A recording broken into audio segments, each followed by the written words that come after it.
Hello, welcome to the Folktales and Stories blog hop. I'm going to share with you how I colored this Endless Fluorescence stamped image with artist markers and colored pencils. Now there's an awful lot of coloring in this video, so I've cut out a bunch of it and sped it up quite a bit so you are not spending hours watching me do this, because it did take me a few days to get this done. So I'm starting out by laying down a base layer of artist markers. The colors are just in the top right there, and I'm using a pink, a yellow, a purple color, and a green for the leaves. So I'm just starting by shadowing in the areas that would naturally be darker on the petals and the leaves, and I'm just going around each of the images and sketching out where those darker areas would be. Now, adding the artist marker is going to help me get good coverage without spending, double the amount of time trying to cover the entire image with colored pencils. Now, I'm also going to be bringing in some blending solution a little bit later, but that's going to be once the colored penciling is completed. So here I am again, just going around, and now I'm going to work on the leaves, and that is the frayed leaf green, I believe, and I'll also kind of post that in a blog post as well, or in the comments of the video, one of the two. You'll be able to find out which color of markers I use. So I'm just going around again, adding all the artist markers, and then I come in with my colored pencils. So I've cut out a lot of that coloring just because it's quite tedious to watch, and I start out by just coloring the areas that would be darkest, and once I've got a good layer of color down, I come in with a darker shade, which is the mangrove root, and I'm just adding that to the areas of the petals and the leaves that would be the darkest. And I'm kind of alternating that with that darker colored pencil and also the darker shade of color that I want on that particular bloom. So for these red ones, it's going to be a darker red. On the orangey ones, it'll be a darker orange. And I just keep going on until I'm happy with the amount of color I have on.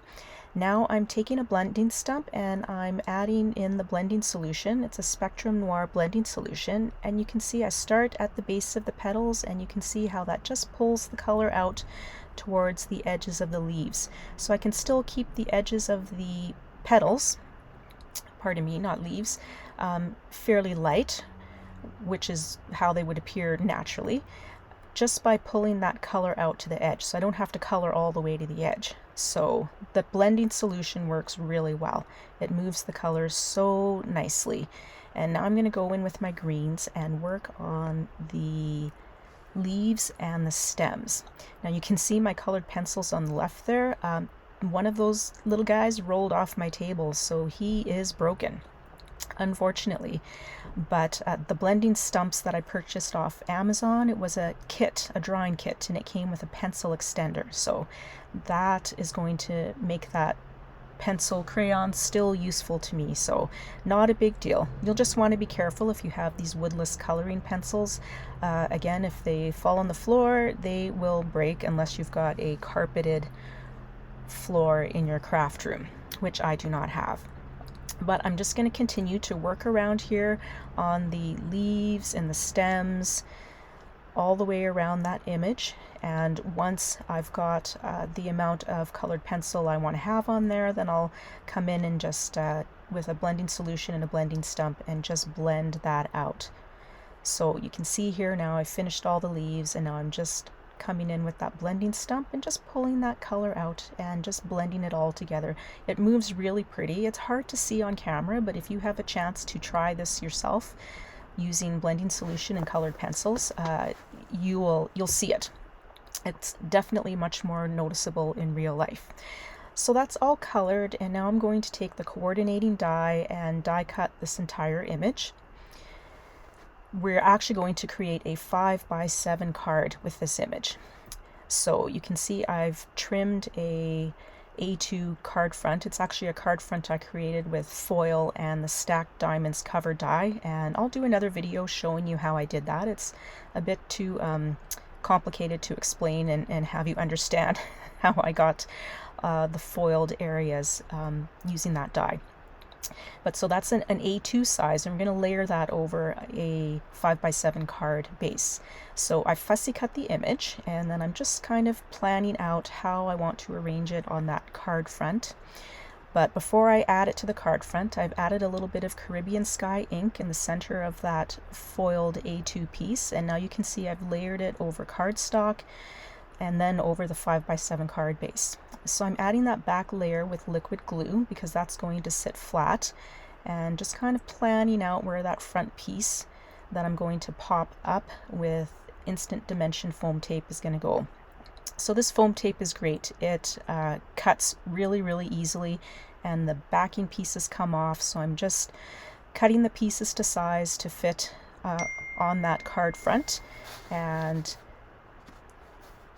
then I'm going to pull the backing pieces off, and then I'm just going to place that in front of that other layer. So you can just see me moving it around here to get it how I would like it. So sorry for my notifications going off if the video picks that up.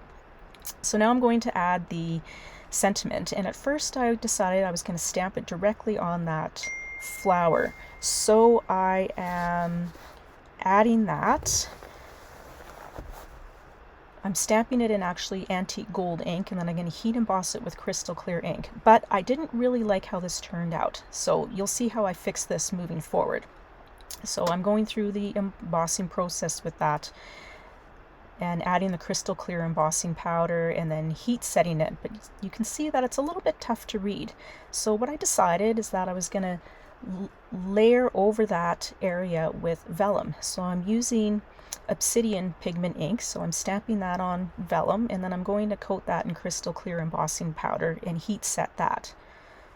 So that should make that sentiment much more visible over top of the colored flower, but still allow you to see the beautiful coloring. And there you can see, now you can actually read the sentiment, and you don't even notice it once that vellum is layered over top. So I just trim that little square down to the size I want it, and then I'm just going to adhere it with double-sided adhesive.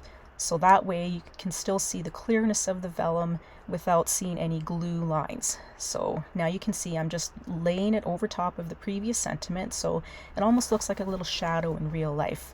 And then I'm going to add some gold sequins just around that card front, arranging them kind of in a little visual triangle. And I just kind of go by eye. I place them first and then add glue once I'm happy with how they look, and there you have the finished card. So thanks for watching this video, and enjoy the rest of the videos on the blog hop.